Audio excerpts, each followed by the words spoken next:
ఆదికాండము 15వ అధ్యాయము. ఇవి జరిగిన తరువాత యెహోవా వాక్యము అబ్రామునకు దర్శనమందు వచ్చి, అబ్రామా, భయపడకుము, నేను నీకు కేడెము, నీ బహుమానము అత్యధికమగునని చెప్పెను. అందుకు అబ్రాము, ప్రభువైన యెహోవా నాకేమి ఇచ్చిననేమి? నేను సంతానము లేనివాడనైపోవచ్చున్నానే. దమస్కు ఎలియేజరే నా ఇంటి ఆస్తికర్తయగును గదా. మరియు అబ్రాము, ఇదిగో నీవు నాకు సంతానమియ్యలేదు గనుక నా పరివారములో ఒకడు నాకు వారసుడగునని చెప్పగా, యెహోవా వాక్యము అతని యొద్దకు వచ్చి, ఇతడు నీకు వారసుడు కాడు, నీ గర్భవాసమున పుట్టబోచున్నవాడు నీకు వారసుడగునని చెప్పెను. మరియు ఆయన వెలుపలికి అతని తీసుకొని వచ్చి, నీవు ఆకాశము వైపు తేరిచూచి నక్షత్రములను లెక్కించుటకు నీ చేతనైతే లెక్కించుమని చెప్పి, నీ సంతానము అలాగవునని చెప్పెను.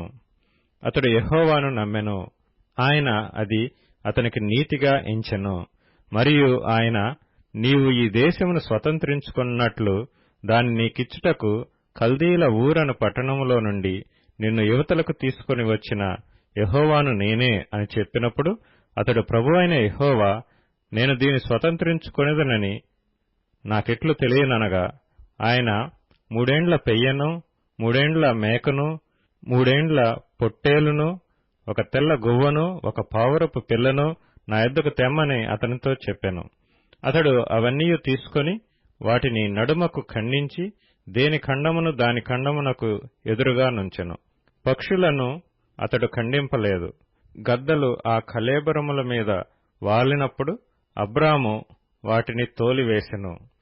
ప్రొద్దుగ్రుంకబోయినప్పుడు అబ్రామునకు గాఢ నిద్ర పట్టెను. భయంకరమైన కటిక చీకటి అతన్ని కమ్మగా, ఆయన, నీ సంతతి వారు తమది కాని పరదేశమందు నివసించి ఆ దేశపు వారికి దాసులుగా నుందురు. వారు 400 ఏండ్లు వీరిని శ్రమ పెట్టుదురు. వీరు ఎవరికి దాసులవుదురో ఆ జనమునకు నేనే తీర్పు తీర్చుదును. తరువాత వారు మిక్కిలి ఆస్తితో బయలుదేరి వచ్చెదరు. నీవు క్షేమముగా నీ పితరుల యొద్దకు పోయెదవు, మంచి వృద్ధాప్యమందు పాతిపెట్టబడుదువు.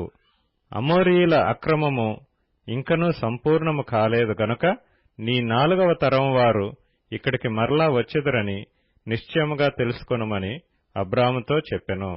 మరియు ప్రొద్దుగ్రుంకి కటిక చీకటి పడినప్పుడు రాజుచున్న పొయ్యియు అగ్ని జ్వాలయు కనబడి ఆ ఖండముల మధ్య నడిచిపోయెను.